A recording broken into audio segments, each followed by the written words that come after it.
So we are about to talk about mistakes that happen when DNA is copied.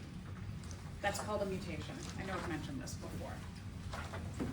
That a mutation is a mistake in the copying of those A's, T's, G's, C's when the DNA is being copied over.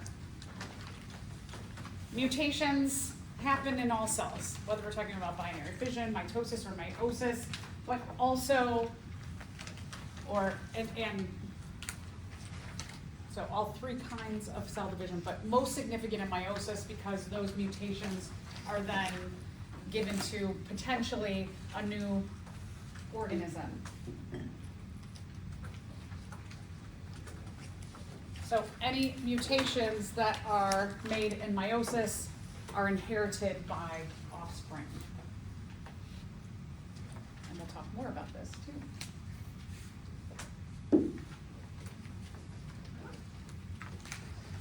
All right, so different kinds of mutations. One is called a point mutation. It's just one little point in the DNA code. So for example, if we have, this is the original strand, and then this is what the DNA gets copied to, we can see that it goes AACG and it gets copied to AACC instead of G. That's a point mutation. That's an example. An insertion mutation is when one or more extra nucleotides are inserted accidentally into the DNA code. So here at the beginning, if we look at these four nucleotides at the beginning of the strand, you have AACG, and what can accidentally happen is the DNA polymerase can put in extra nucleotides by accident. It can just grab a bunch of them and stick them in. So where you had AACG right here, in this point, 3 extra nucleotides are inserted. And then a deletion mutation is the opposite of that the DNA polymerase skips over some nucleotides. So they are removed from the copy. So here again, you've got the AACG, and then the next 2 nucleotides were CA, and you could see that, and then you have GT, the AACG, and it goes right to GT, and you're missing the CA in there. So what does this all mean?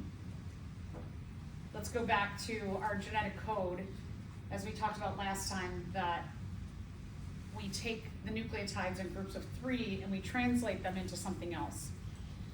And that something else that we translate them into is a genotype, just like we were saying in the last unit with, if we're talking about height in plants, big T stands for tall and little t for dwarf or short. When we're talking about a complete dominance kind of inheritance, we call that the genotype.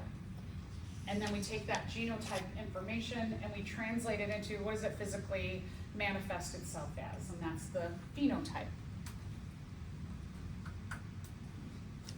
So that's what we're going to take a look at in terms of the DNA, that when this information becomes a genotype and a phenotype, what we're actually looking at is this final outcome of this whole process of taking the DNA from the nucleus and making an RNA transcript and then making the final protein as the outcome of what the DNA is coding for. This happens not in the nucleus, but outside the nucleus on the ribosomes. Good question. Thank you. So the question probably answers this, right? Yeah. Where does protein synthesis occur? On the ribosomes. Good. Oh, sorry, I don't have this in there. So we need this kind of middle helper between DNA and protein, and that's the RNA. The DNA is in the nucleus. and the proteins are made on the ribosomes, and something has to take the information of the DNA and get it outside the nucleus to the ribosome. And that's what RNA does, is RNA is kind of like taking the instructions from the DNA and taking it out of the nucleus so it can make the protein. RNA itself is similar but different than DNA in that RNA is one strand. It's not double-stranded. If you remember from last time I talked about the DNA is double-stranded, but one side is the template. And the template is the side of the DNA that's going to eventually code for that protein. So RNA only matches up with that template strand of DNA. In the name, ribonucleic acid, the ribo stands for the sugar ribose. DNA has deoxyribose, so different sugar. And if you remember, I mentioned this last time, that the 4 bases that we use in RNA are adenine, uracil, guanine, and cytosine. The uracil replaces the thymine. So based on Chargraff's rule that A and T go together with DNA, now we have A, adenine goes with uracil. That A and U complement each other when we're talking about RNA. The G and C still stay together. So we have different kinds of RNA that help this process of getting from the code or the instructions in the nucleus to making the final protein.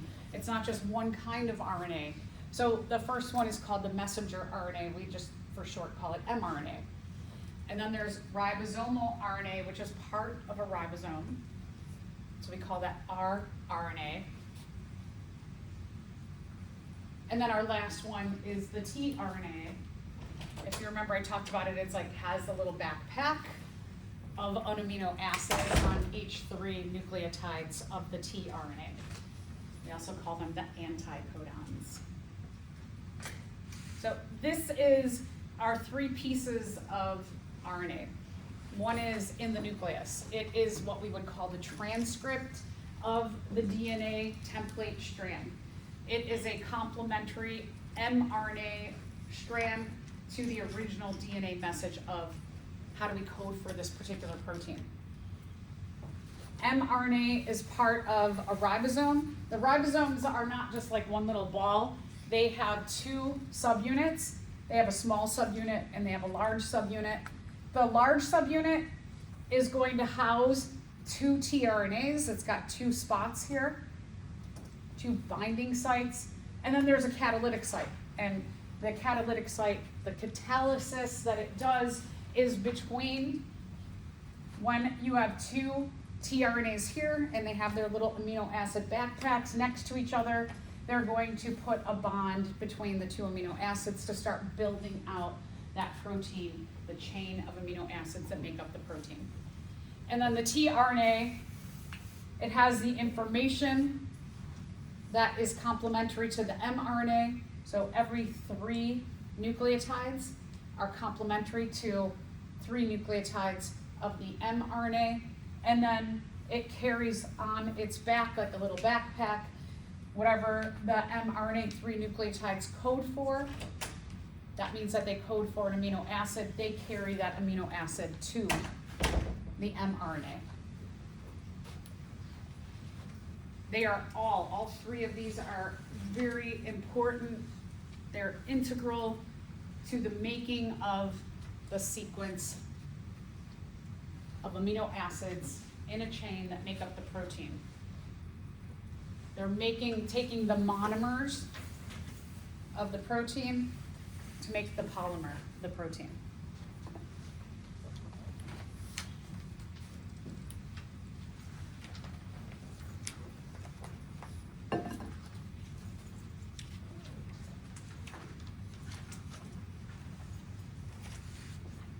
I think this is what was missing from last week that I couldn't find. The amount of nucleotides is not important. The number, this is way back, right? Now it's not in this spot, right?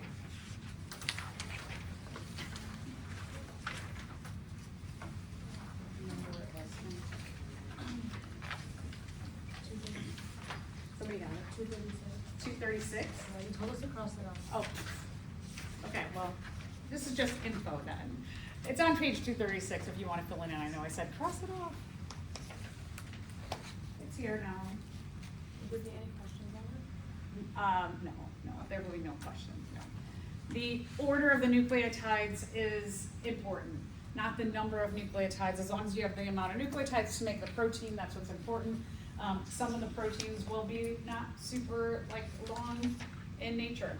So it's this sequence that the genetic code, the DNA, the A's, the T's, the G's, the C's comes in, that codes for the protein. The sequence is important, not necessarily like you could have, like I mentioned last week, the crayfish has 200 chromosomes, but it's a lot simpler of an organism than we are. So sometimes you just have a lot of DNA. Sometimes that DNA is just nonsense. It doesn't code for anything. We think, who knows? Maybe the crayfish is like ruling the world. We don't know. Maybe that's in their DNA. We may find out, we may never find out. So the sequence from the DNA is a code for a different kind of biomolecule, the protein. Remember, there's 4 biomolecule groups. There's the carbohydrates, the lipids, the proteins, and the nucleic acids. And what we're doing here with the information in the DNA is we're taking it, we're translating into something else. So we're taking, it's kind of like translating into another language, that if you use Google Translate and you put in a word in English and it can translate into Arabic, right? So you have these 2 different languages that you're taking the information of one thing and you're translating it into something else.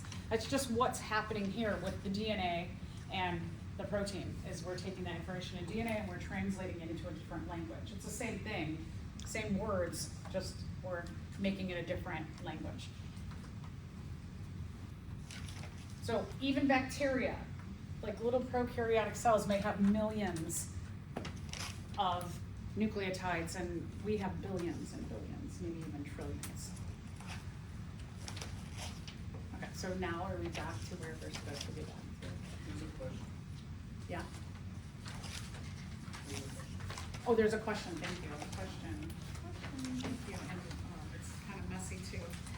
Thank you, Anna. Because each base pairs with a complementary base, and every DNA molecule, the amount of what equals what?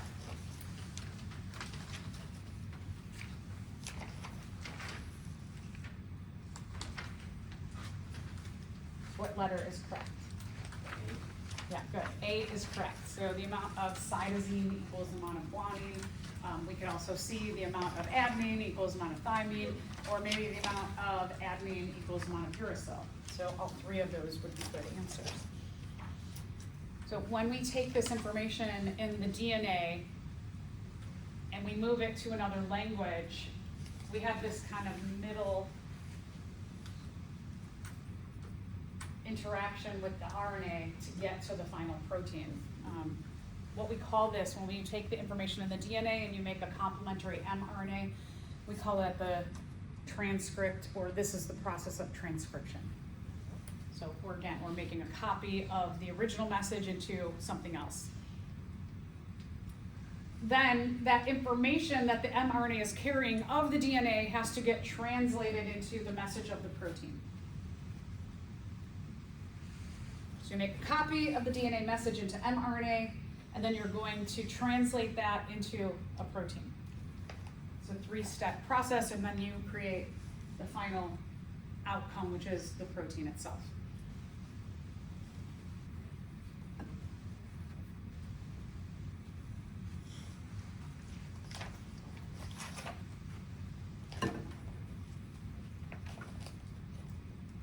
Now this final protein, whatever is made, remember that we don't have just proteins within our cells or within our bodies. We have all kinds of different molecules. So when the DNA creates a protein, it also will have other information built into that strand that will say, okay, this protein now needs to go to this metabolic pathway so that it can become a phospholipid. And then it gets processed from protein into, maybe it'll use like the Golgi apparatus, and it'll change it into a phospholipid. So the protein is not necessarily always just, that's it, that's all that's going to be done. That protein likely will get modified into something else that our cells need.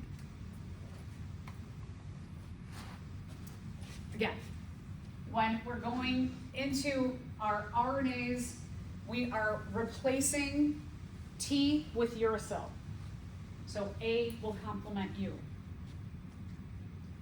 We'll get a little practice on this because I know at first you're like, wait, what happens when you go from DNA to RNA and then RNA to RNA? So we're going to do some practicing. Okay, so for example, when we're going through the process of transcription and translation, let's say that the DNA strand is this. So what I want you all to do is write out what is the complementary DNA strand to that. So remember, I'll get you started. A complements T, T complements A. This is DNA to DNA. So you're doing A, T, T, A, G, C, C, G. A and T complement each other, G and C complement each other.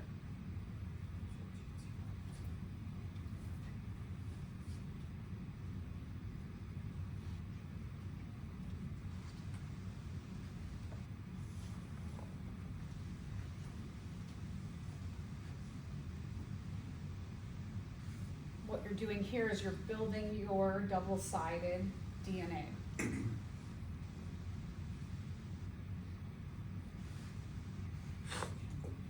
So you should have this. We're going to call what you just built the DNA template. So here's our double-sided DNA. This side is going to be what we're going to utilize to have the message that we are going to make a transcript into mRNA. So now, let's take that DNA template strand that you created, and let's make a complementary mRNA. So remember here, T will complement A. When we're going from DNA to RNA, think about complements, what pairs with what. T complements A complements U. So think this complements that. C complements G, G complements C. So again, remember, T complements A complements U. You should not have any T's in your RNA.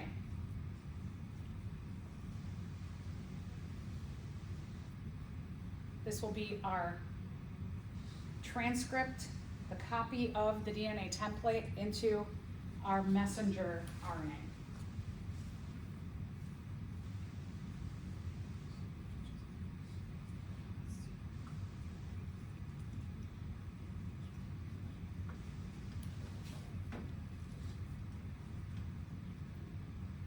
So you should have at the beginning an AUG.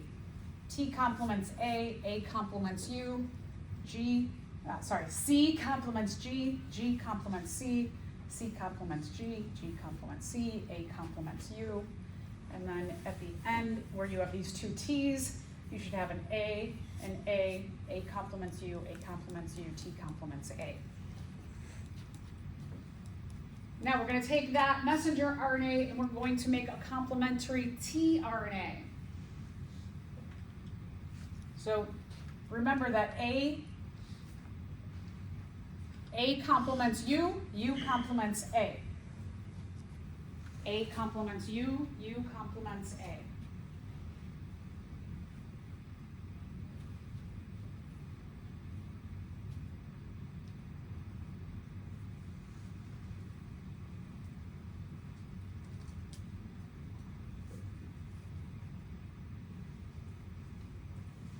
So our tRNA strand will look like this. So A complements U, U complements A, and we've got all these G's and C's here together. Let's go toward the end where you have the two A's and the two U's. You should have A complements U, A complements U, U complements A, U complements A complements U, and then your last one is G complements C. Okay, so what I want you all to do is take out your labs, and let's take a look at lab 16, I believe. The lab that we skipped. Yeah, lab 16.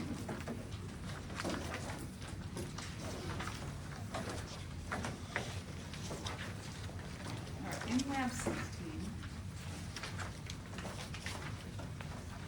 If you all go to page 161, you have a codon table. Page 161, you've got a codon table. So that table tells you that in the mRNA, every 3, so you start at the beginning, every 3 nucleotides are called a codon. We're looking at the mRNA, not the tRNA. tRNA is called the anticodon. It just brings over whatever the codon, every 3 mRNA nucleotides code for. So let's look up, in your chart there, look up AUG, and tell me, what does AUG code for?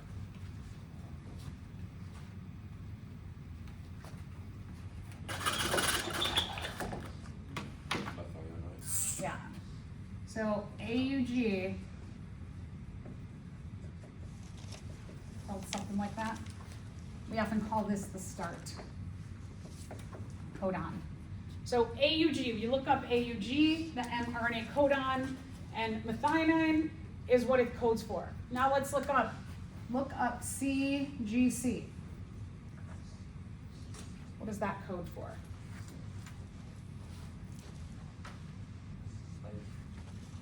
Which one? Arginine? Something like that, right? Okay, everybody agree with that? Okay, now we're gonna look up in the mRNA, UGC. What does U, G, and C together code for? Cystine? S-Y? C-Y. Oh, C-Y? Oh. C-Y. Like that, kind of? Something like that? Okay. Yeah, good, everybody agree? Okay, how about AAU? What is it? Asparagine. Asparagine, I think S-P-A-R, something like that, right? Okay, and then UAG, what does that code for?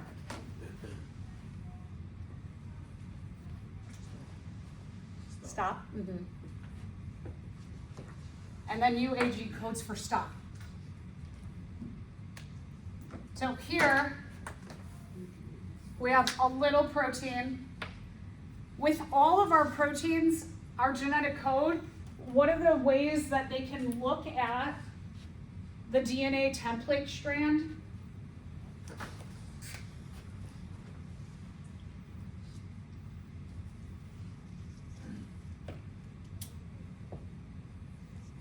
And in the DNA template strand,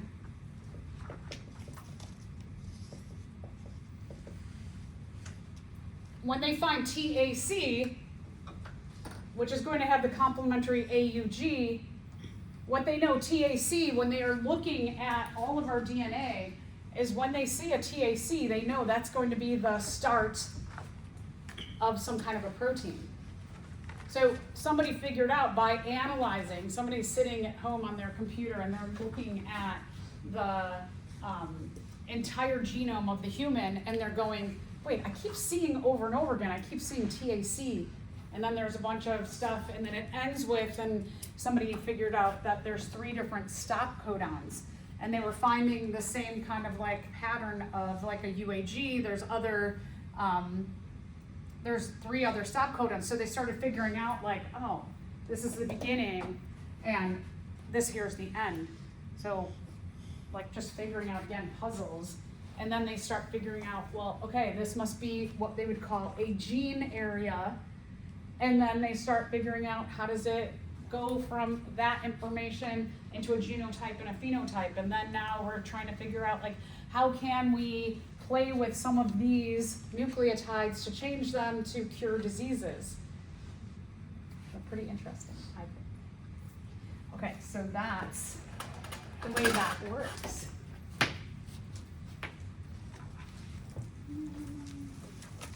All right. so we ended up coding all of this out to saying that our AUG was our start codon. My spelling's pretty close. Except for that cysteine was really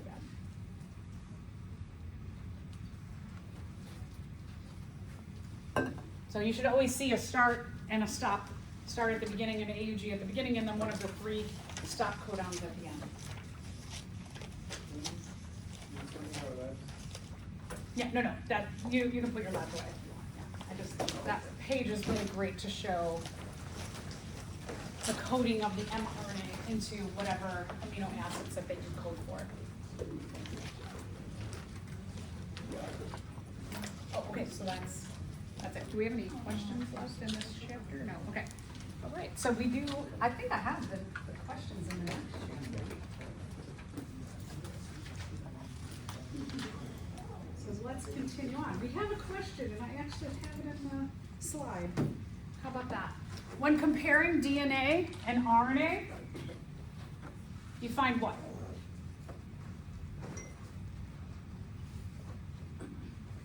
Finding pairs of different bases in DNA and RNA. Yeah, so, oh, I don't have it highlighted. So, adenine pairs with different bases in DNA and RNA. Is that what you said?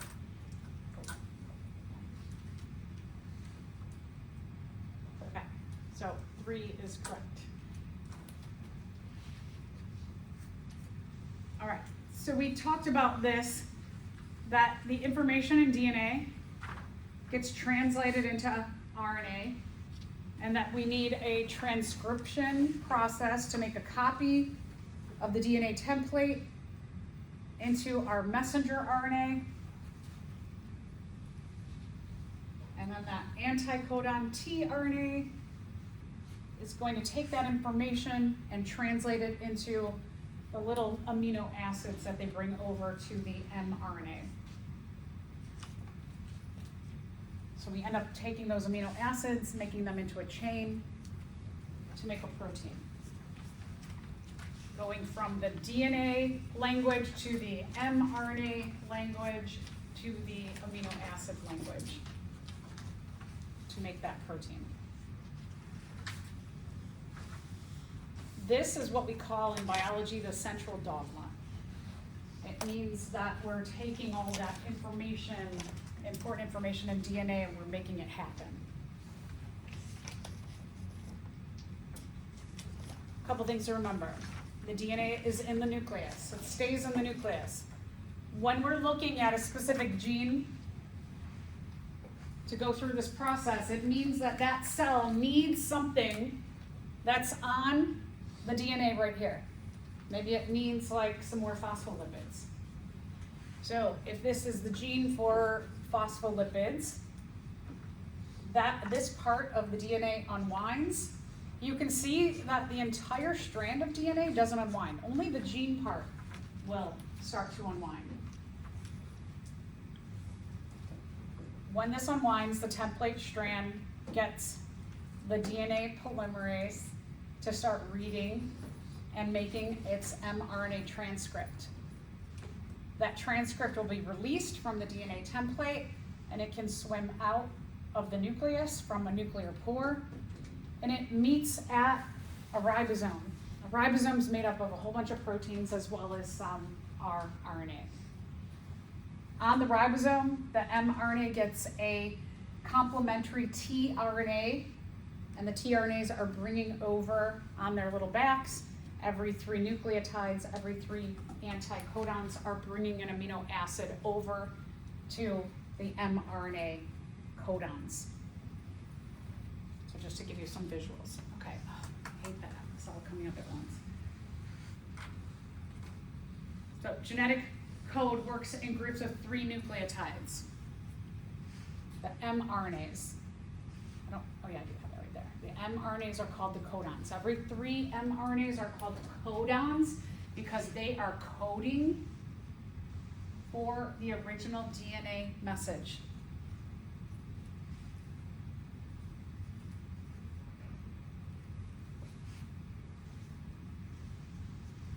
When you looked at that table in your lab, it had 64 different codons on there.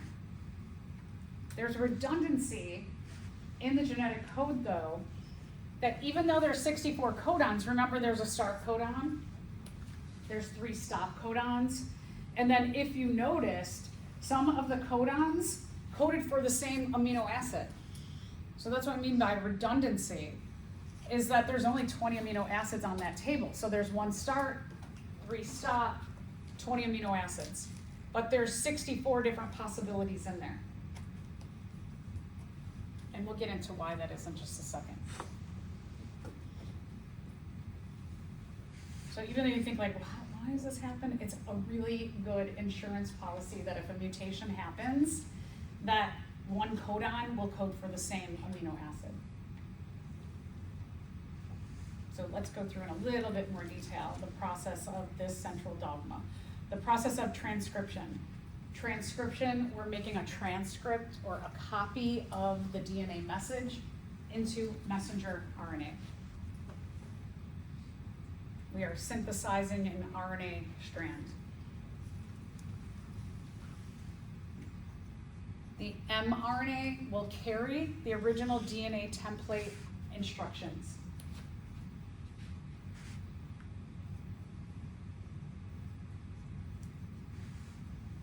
This is kind of like a dialect that you have kind of the same language because they are both using nucleotides, but maybe it's like a little dialect of the DNA. The mRNA is a little dialect of the DNA.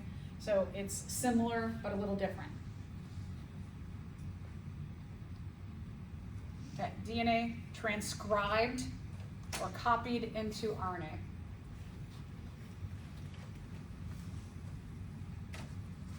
The DNA is in the nucleus. So it utilizes the RNA to get the message of the DNA outside of the nucleus, where all of those little amino acid anticodons are waiting. What's going to read the DNA template strand to call over the appropriate nucleotides? It's RNA polymerase. So RNA polymerase is reading each DNA nucleotide and bringing over the nucleotide that complements the DNA strand to make the RNA, the mRNA transcript. All right, so let's talk a little bit about the messenger RNA being formed.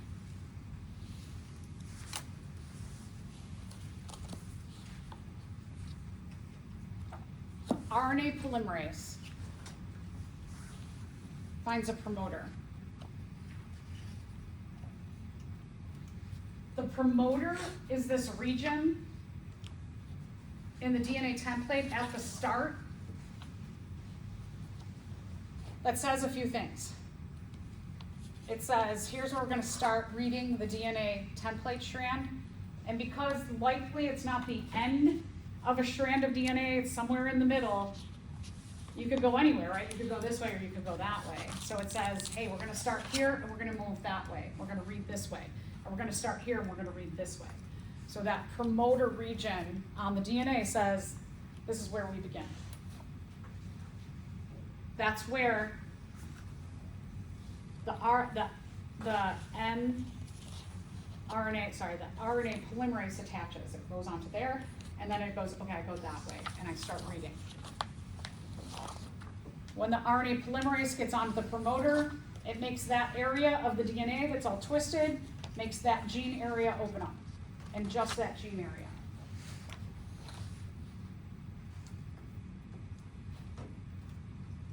Then you're going to have an RNA helicase come and boop, boop, boop, take apart the DNA template strand and cut apart those little hydrogen bonds between the DNA strands. So, RNA polymerase. It starts at the start codon, moves in the right direction based on what the promoter has told it. It reads a nucleotide of the DNA, calls over the complementary mRNA. Then it moves to the next DNA nucleotide, and it calls over the complementary mRNA nucleotide. And then it moves again calls over the next mRNA nucleotide. This process of adding complementary mRNA nucleotides is called elongation. It's making the mRNA longer.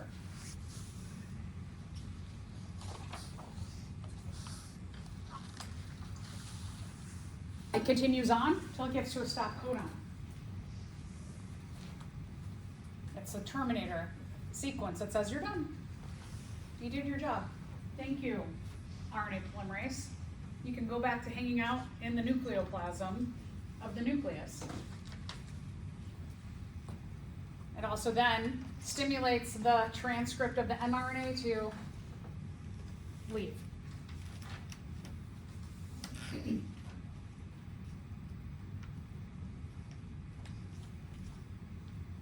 One of the things I'm going to point out is that every time you see something with ASE, that will indicate to you that this is an enzyme. So like helicase, polymerase, they have the ASE on them. They are some kind of enzyme that are doing something for some process. So here, if this is a bunch of genes on the DNA, and the cell needs gene 3 right now, what happens is that the RNA polymerase, so you can see this yellow thing here, is going to connect onto that initiator sequence, and then it's going to start moving in the right direction.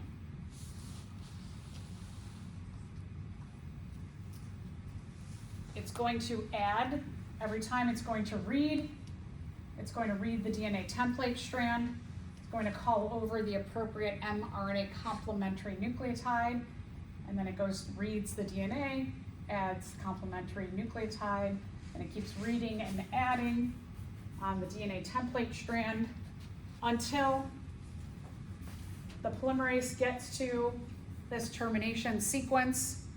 And it's like, oh, look, I'm done. I did my job. And it leaves the DNA template strand. The messenger RNA comes off, and then the DNA goes back to being wound up. It zips back up. So, one of the things about our DNA is there is complexity within the mRNA. We have 2 parts in our mRNA transcript. They are called exons and introns.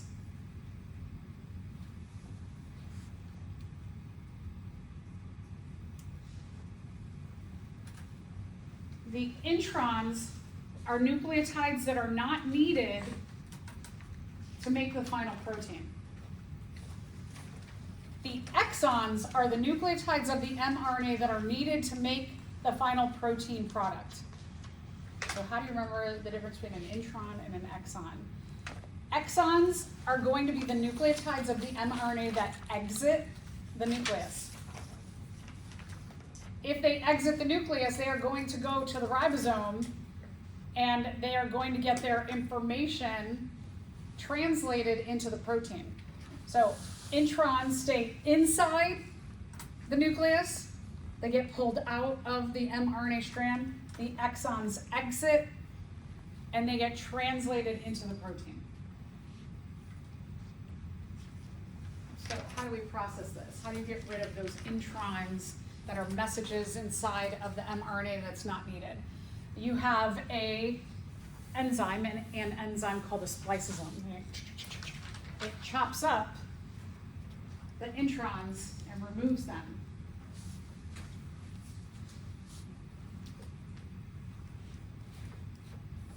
So this is what we would call junk DNA. It's DNA that for that particular cell, it's not needed.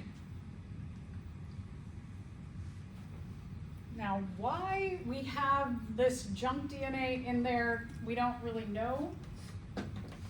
It's believed that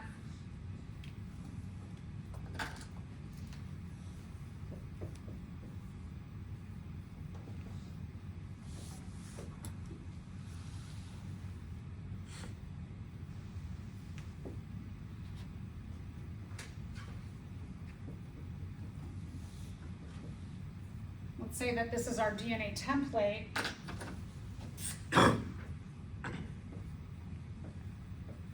And we're going to make our mRNA, and when we make our complementary strand, A complements U, T complements A, G complements C, C complements G, A complements U, T complements A, G complements C, C complements G, and A complements U. Now,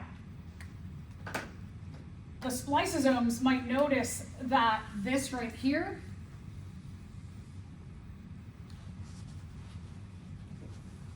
is an intron.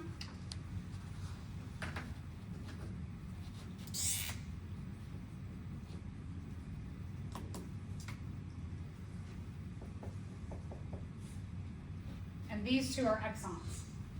And it goes on, and I'm not going to make an enormous DNA strand. So for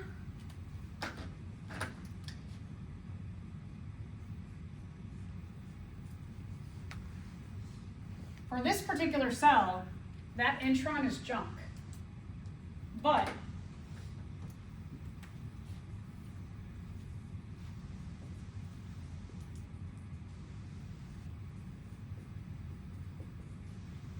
let's say that the exons or the DNA template strand we're looking at, that these exons are going to be important because the cell needs some phospholipid right now.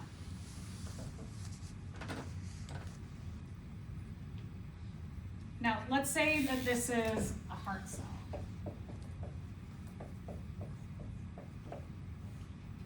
And let's say that this intron right here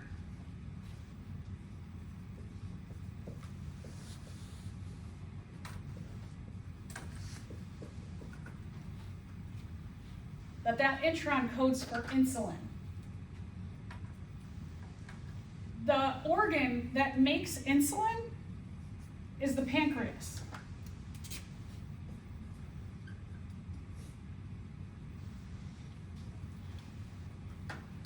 So, in a heart cell's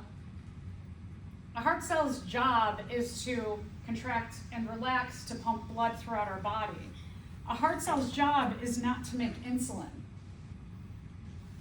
So these exons, and we're not really sure why they stick or why like some genes are intermixed,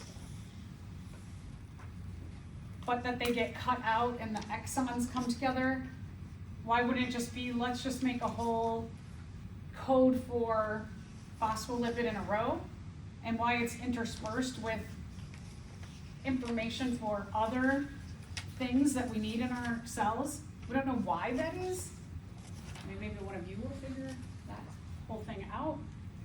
But what's junk to this cell here, is it junk for the entire organism? No, right? So for a pancreas, this is important. But for the heart cell, it's junk. So that's one of the other many things that they're figuring out about the human genome, is that you have these areas, these intron areas within a cell, that they were just saying, oh, that's junk DNA, and then someone was like, wait, it's not all junk. It's important for other, not this cell, but other cells. So what might be junk for one cell might be really important for another cell. And then sometimes the exons, they're important for all cells, because all cells have a phospholipid membrane. And so like this area here is important for all cells. This area here is only important for this particular cell. And there's a lot of mysteries in the genetic code. So just to point out, why would we have these introns and these exons? Not sure why they're interspersed, but, and why you don't have the code for like phospholipids all in a row. Many mysteries to be figured out. So again, remember that these will come together, this will get cut out. These nucleotides will just hang out again back into the nucleoplasm. These exons will come back together to make the mRNA transcript. So we have an RNA spliceosome that comes in and it cuts out the intron or introns for that particular transcript. And then it'll cut this out and glue these exons together. So kind of like what I showed here, you have a little bit different vision of it. That if this is our DNA template strand, and our DNA template strand gets transcripted into our mRNA strand, and these are intron areas, these two dark areas from the original darker colors of the DNA template strand, that the RNA spliceosomes will come and splice this out and splice that out, so it cuts them out. They go back and hang out in the nucleoplasm, and then these three exons are going to have the code for that particular protein that's needed in the cell at that time, and it's going to glue those exons together, and they're going to exit the nucleus to go to the ribosome. So which of the following could explain why a mRNA molecule would become shorter before it is used in translation?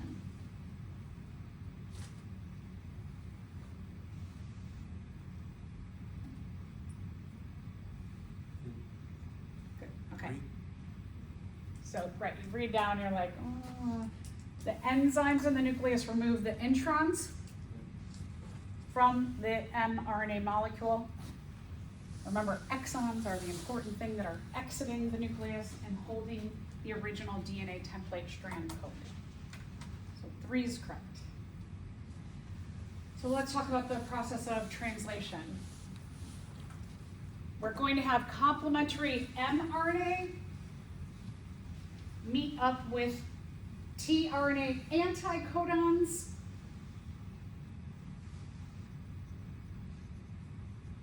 The tRNA, while it is complementary to the mRNA codons, the only job of the tRNA is to carry those little backpacks of the amino acids to the mRNA directions.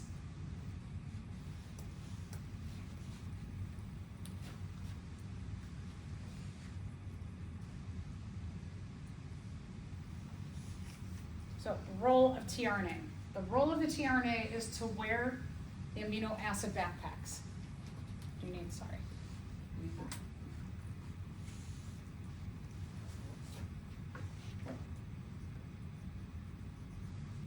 So the role of the tRNA is to be attached to amino acids.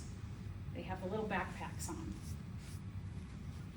Every 3 tRNA nucleotides are called an anticodon. And so just remember, anti means not, right? So they are not the codon. They are not coding for the DNA template message. They're just bringing over what the mRNA message says I need. I need this amino acid. I need a start codon. I need a stop codon. They're just coming and bringing over what's on there, kind of like a backpack, connected to them.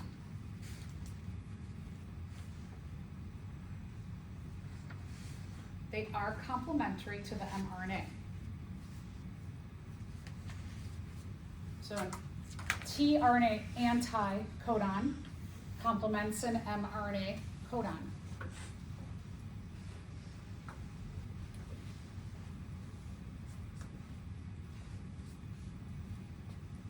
The tRNA is like the translator. It's like, okay, I see you need this, so I'm going to translate that and bring it over what you need. Just like a translator, if you're, in another country and you're asking someone for directions, they're going to tell you, you're going to go here, you're going to do this. They're going to give you what you need. But you have the original message.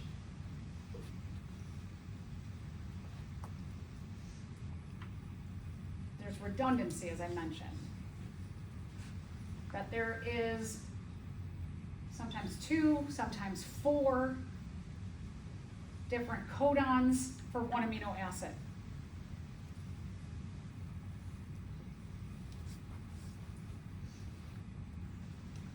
So those tRNAs, they're ready. There's a bunch of them ready to bring over. There's 4 different, let's say, tRNAs for serine. They're all ready to bring over that message to mRNA. The way that the tRNAs get their little amino acid backpacks are an enzyme called synthase. tRNA synthase is going to read the 3 nucleotides of the tRNA and bring over the appropriate amino acid.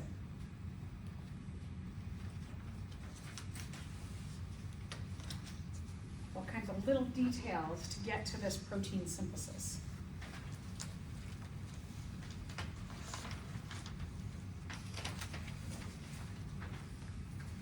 So the tRNAs, the three tRNA anti-codon sequences, when they deliver an amino acid to an mRNA, they lose their backpack. And so when that amino acid sequence is done, they're like, okay, I don't have a backpack. And so then the tRNA synthases in the cytoplasm are going to be like, here's a new backpack. Let me connect a new amino acid to you because you gave your last amino acid away. So you can recycle these anticodons. All right, the role of our RNA. Our RNA is part of a ribosome. It's called ribosomal RNA. There's a whole bunch of proteins and the RNA, the rRNA, that make up a ribosome.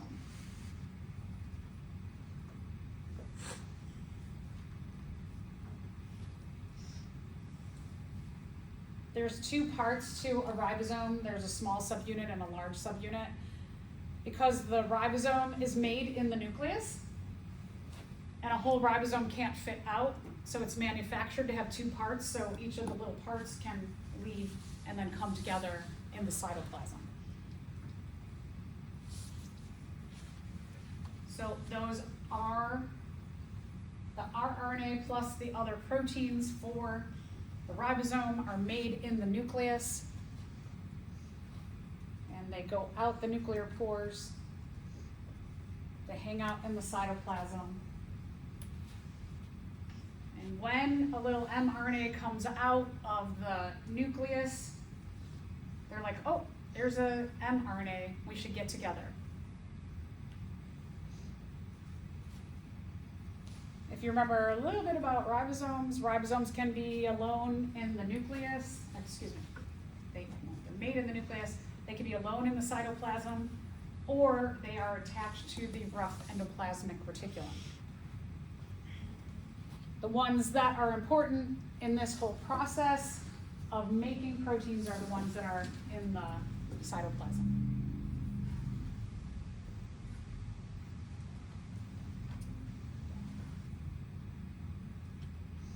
So this is what they look like. I mentioned before that there's the large subunit and the small subunit.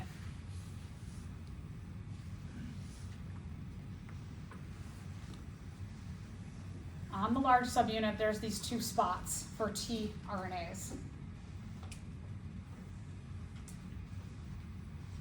This is where the mRNA is going to get read,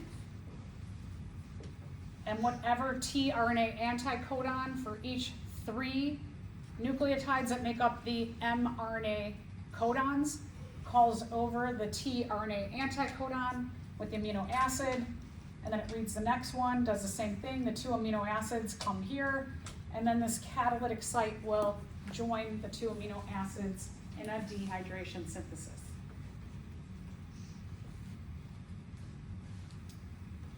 So again, all works from complementary base pairing, pairing up the codons with the complementary anticodons.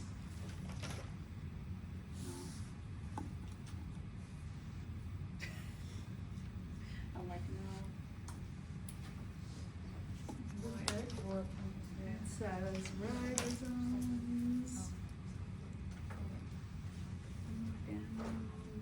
Just the first one is. Oh, and the top thing is protein, and that protein, the ribosomes move down the mRNA molecule, new tRNAs arrive, amino acids join to make a polypeptide or a protein. I took it out of there, but, The image is overhead somehow. oh, it's covering part of it. Yeah, because it's half cut off on Okay. this line. So that's one of it. The image on the bottom of page 251 is covering that they facilitate the complementary base pairing. Shoot. This is covering that top sentence. And then I don't have the parentheses for protein here. Sure, there you go. Who wrote this stuff? Yeah, you might wanna write this out, sorry. So you wanna write out, they facilitate complementary base pairing. Sorry. I'm gonna sit down with the book over the break and hopefully correct all of the mistakes. I hope.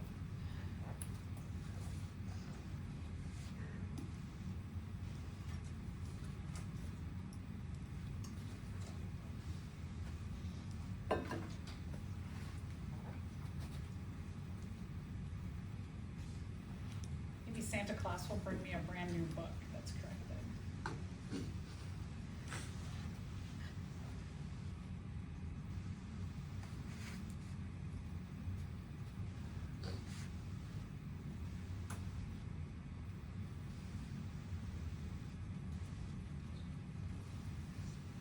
And then the parentheses for the next one should be a protein in there, polypeptide or protein forms.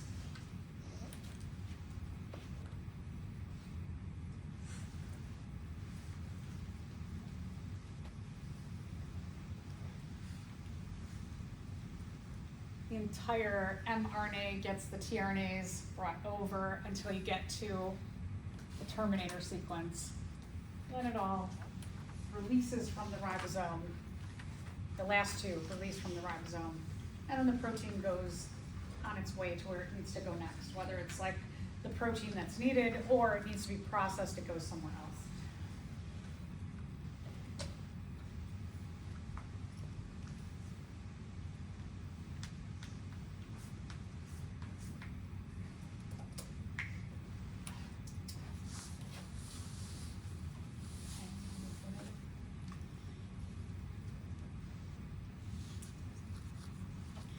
These ribosomes are floating around in the cytoplasm.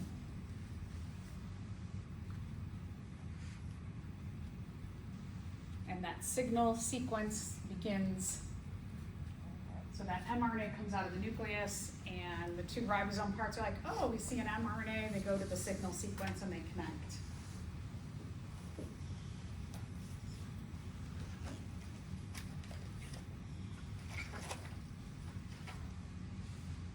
That signal also has information of start here, this is where we need to go next. A lot of information in that precursor to the gene. Okay, so process of translation. You have what's called chain initiation. Initiation starting. The amino acid sequence of the protein chain is going to start with that initiator. Specifically, start codon.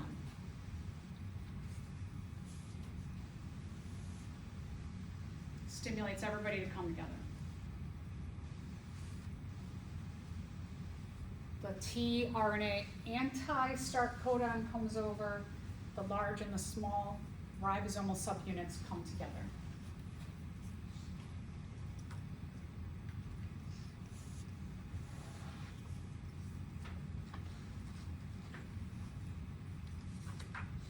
Then we have chain elongation. Every 3 codons are read, anticodons come over, everybody moves over, and they just keep getting read the whole time until you get to the termination or the terminator sequence.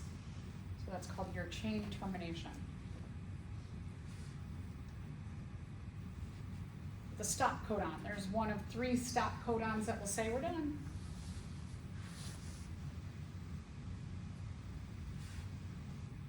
So that last anticodon comes over.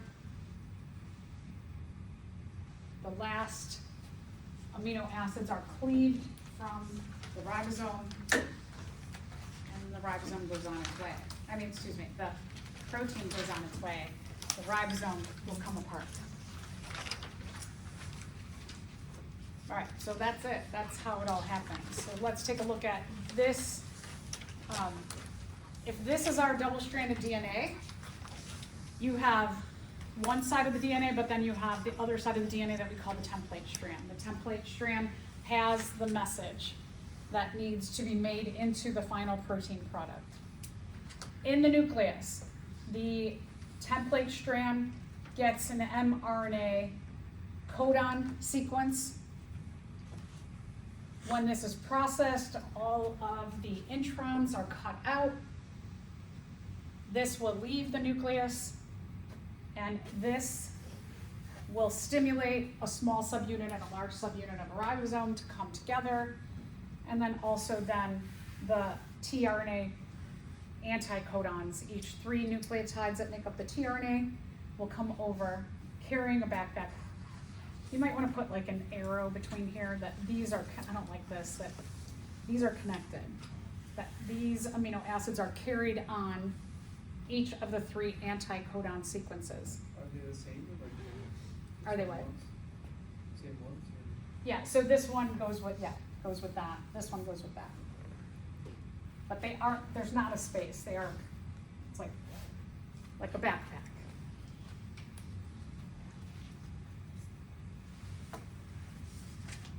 All right, so let's go through it with pictures now so you can visually see this process. So the small ribosomal subunit already has the anticodon for methionine, which a start codon will code for. So then the mRNA sequence will come over to the small subunit and connect there. This is going to stimulate the large subunit to come over too. So once these all get together, then a large subunit's like, oh, I'm gonna go help out. Large subunit comes.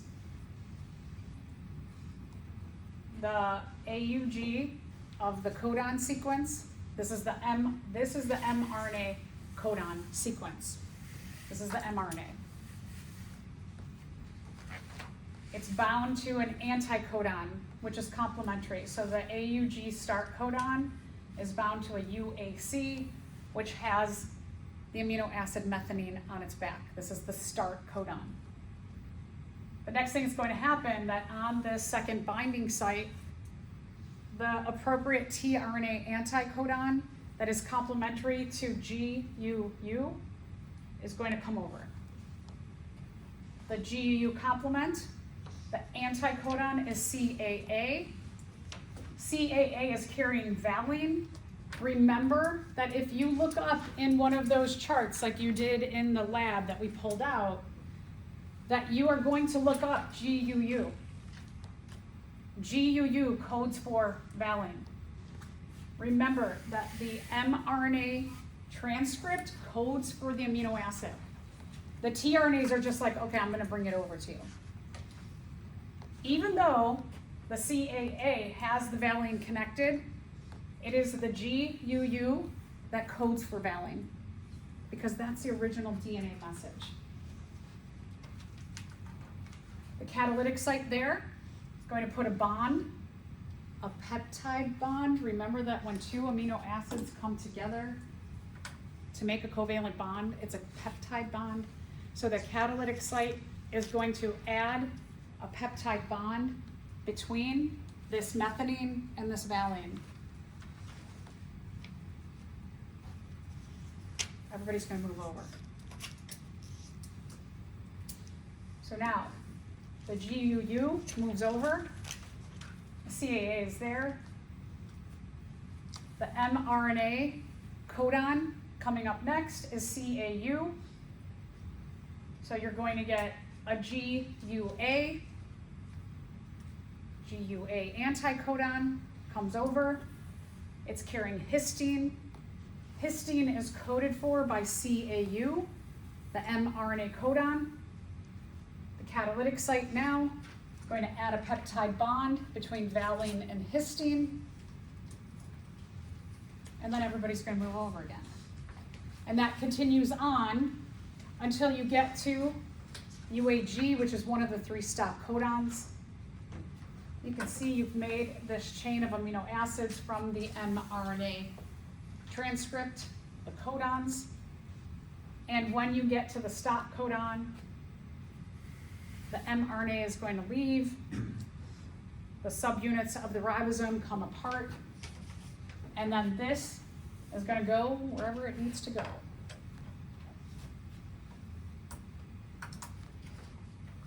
Imagine that the template strand of a gene has the sequence TAC. What sequence of anticodon would decode this? Okay, so remember, you have to go from template to codon to anticodon.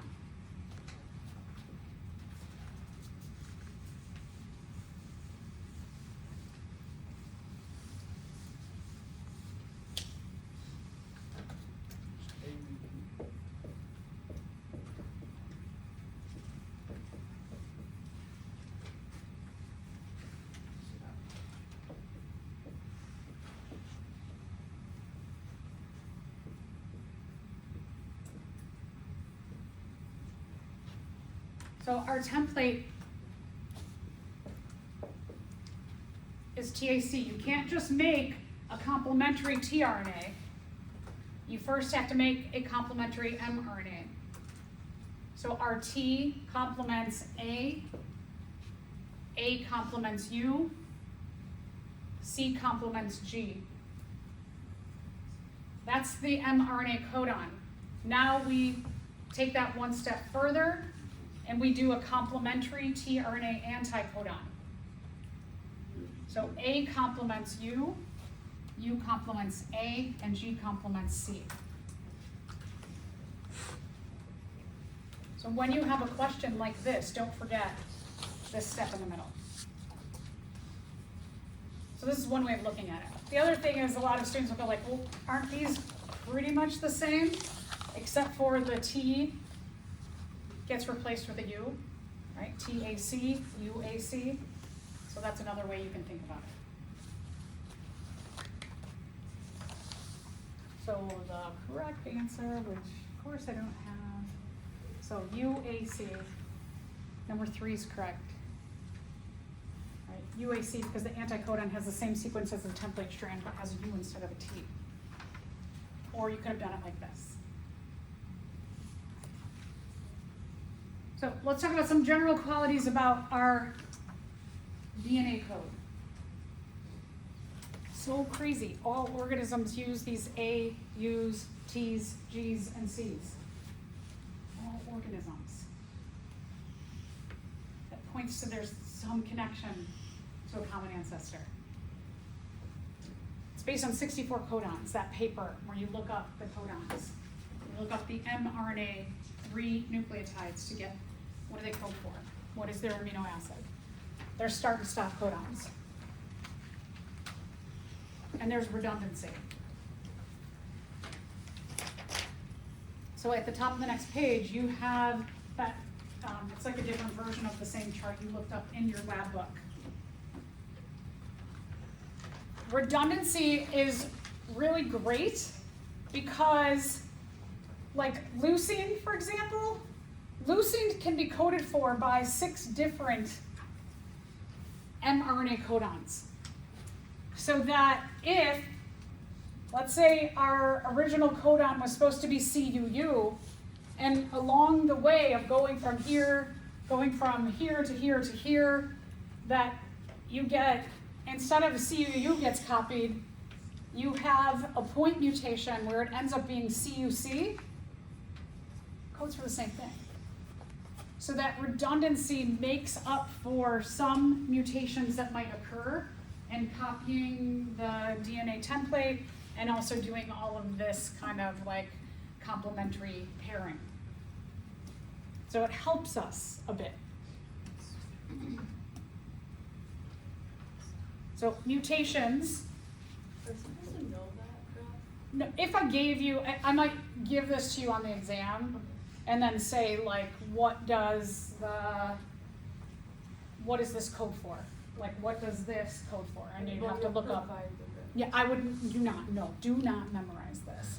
This would be provided to you. I am not that sadistic.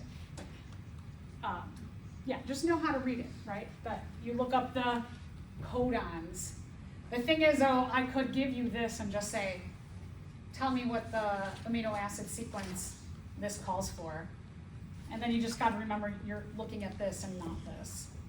So remember again, this chart, you are looking up the mRNA transcript, which are the codons. These just bring the backpack over of the amino acids. So know this, know that you're always looking these up.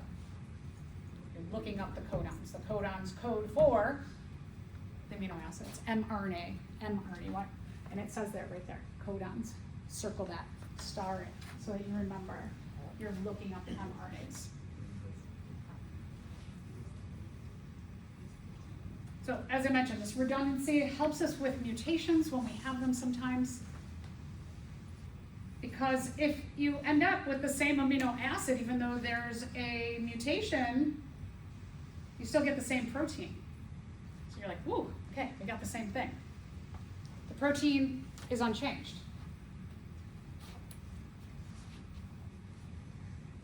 I'm just gonna finish up this little bit of lecture, and then those questions at the end of the chapter we'll do next time, so that you, in a week, when I see you again, we'll see what you remember. All right, so the new protein, whew, because we have some redundancy, it might be equivalent to what we needed anyway. It's a great little insurance policy with this redundancy in our codons.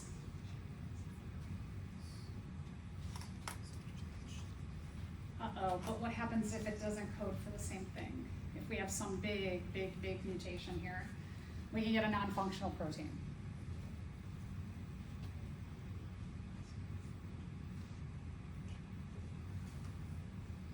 So if it's a heart cell, let's say that whatever we need, whatever final protein we need in one of our million heart cells, is that a big deal if our 1 of a million heart cells doesn't function? 1 of a million. Don't we have a million, almost a million other ones that can just still do the same thing? So it's not a big deal. What if it is for the coding of making phospholipids in an embryo? If we get a non-functional protein that codes for the inability to make phospholipids, is that a big deal? Yeah, that's a big deal. So these kind of mutations in a sperm or an egg is what will cause for miscarriages to happen. And 1 in 5 pregnancies, 1 in 5 results in miscarriage. And we don't hear about that, but it's like actually super common, and it's a very natural thing to happen, but nobody talks about it. So for example, let's say that this is our original strand that we had UUU, AAA, CCC, GGG, and in making the RNA template that this got deleted, one of the U's got deleted. So this here, this kind of deletion or maybe an insertion, these things where you get 1 less or you get 1 or 2 more, throws off reading the entire codon sequences, because we were going to get this, this, this, and this. Now we got to move everybody up 1 letter. So we get UUA, AAC, and now it's going to code for different things. So like the first one was phenylalanine, and now we get lysine. And the second one was lysine, but now we get asparagine. And the third one, sometimes they come out to be the same. So again, redundancy can be a good thing, as we see here, but a lot of times it's going to really mess up this whole protein sequence. So what is the effect on evolution? If you're thinking like my example, that let's say that it codes for non-functional ability to make phospholipids would be really detrimental because all of our cells need phospholipids, that's really, really bad. But what if it codes for a new kind of white blood cell that can fight off every kind of cancer? That would be great, right? If you had a mutation that coded for some kind of new white blood cell that could recognize even the tricky cancers that most white blood cells can't see, and that's why they become malignant and dangerous, is that our white blood cells are programmed to like not see certain kinds of cancers that are dangerous to us. But what if you had a mutation that coded for a new white blood cell that could see all of those? That'd be awesome. So mutations are not always detrimental. Mutations sometimes code for the same thing, and sometimes something better. So we can have a good mistake that happens. But it's not very common, right? We're talking 10 to the 5th, 10 to the 6th amount of eggs or sperm that have a significant mutation in them. When we have something that codes for a new allele, an alternate form of a gene, an allele, it could be something good. And it causes genetic variation to happen. We can see just in this room the amount of mutations that occurred over time in humans because we all don't look exactly the same. Okay, so we'll stop there. All right. So we are going to work on, let's do this. I'm gonna have you write up the lab, but hold on to it because the information to answer the questions we'll get to in our next lecture. Okay, so we're just doing the lab and write down your data results and that's it. Okay? Haha, I made it.